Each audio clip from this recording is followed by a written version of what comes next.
अस्सलाम वालेकुम गाइज़। आज की वीडियो में हम हार्लेम रेनेसांस मूवमेंट को स्टडी करेंगे जो 1918 से लेकर 1937 तक न्यूयॉर्क के अंदर आई थी मेनली।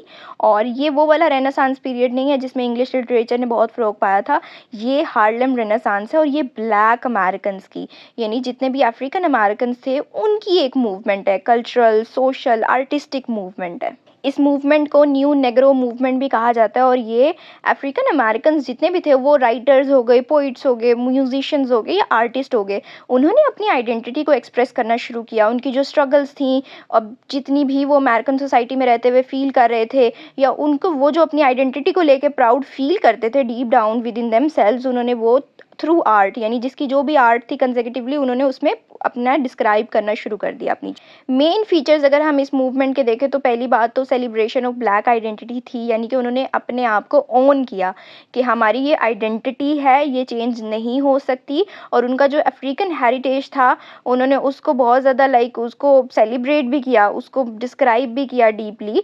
लेकिन उनका जो लिटरेचर और आर्ट था वो उनको रेशल प्रेजुडाइज का जो सामना करना पड़ता था उन्होंने उसको भी एक्सप्रेस किया। और वो ये बातें करके वो स्टीरियोटाइप्स को चैलेंज कर रहे थे बिकॉज ब्लैक अमेरिकन्स को बहुत अच्छा कंसीडर नहीं किया जाता था at that time period.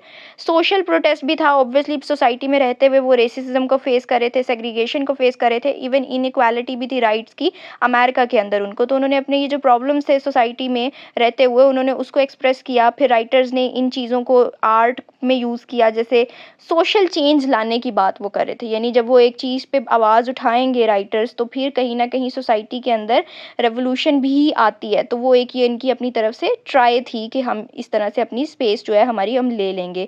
Jazz और ब्लूज़ इन्फ्लुएंस, यानी इनका जो म्यूज़िक प्ले था ना वो बहुत ज़्यादा सेंट्रल था उस टाइम पे, उन्होंने सेंट्रल रोल प्ले किया। यानी इनकी जो रिदम थी दैट वाज डिफरेंट, इम्प्रोवाइजेशन थी, ओरल ट्रेडिशंस आ रही थी, यानी और इसकी वजह से पोइट्री में, प्रोज में काफ़ी ज़्यादा चीज़ें वो इन्फ्लुएंस इन्होंने करना शुरू कर दिया।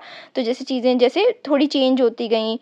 तो न्यूयॉर्क हार्लेम के अंदर ये, क्योंकि ये उनका कल्चरल हब भी है अफ्रीकन अमेरिकन्स का, तो वहाँ पे उनकी लाइफ एक्सपीरियंसेस कैसे थे, राइटिंग्स में वो चीज़ दिखने लग गई, आर्ट में वो चीज़ पोर्ट्रे होने लग गई। उनकी जो माइग्रेशन के टाइम पे, यानी जब वो साउथ से नॉर्थ की तरफ माइग्रेट करके आए थे तो उनको कौन कौन सी स्ट्रगल्स का सामना करना पड़ा।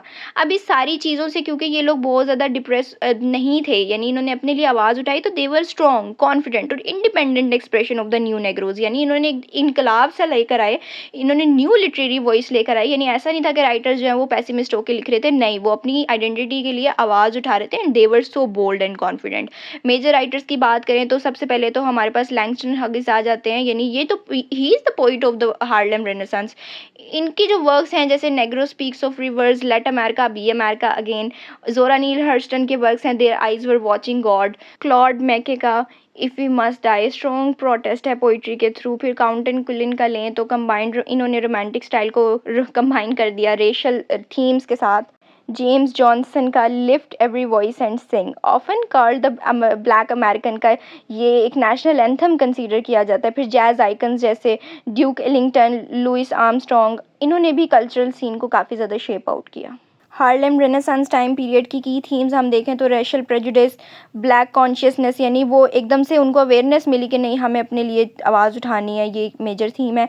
फ्रीडम की, इक्वालिटी और सोशल जस्टिस की वो डिमांड कर रहे थे, वो लोग प्रोटेस्ट भी कर रहे थे इसके खिलाफ। फिर अफ्रीकन हेरिटेज को कैसे वो प्राउडली ओन करते हैं, फोक कल्चर जो है वो रिप्रेजेंट किया उन्होंने अपनी राइटिंग्स के अंदर।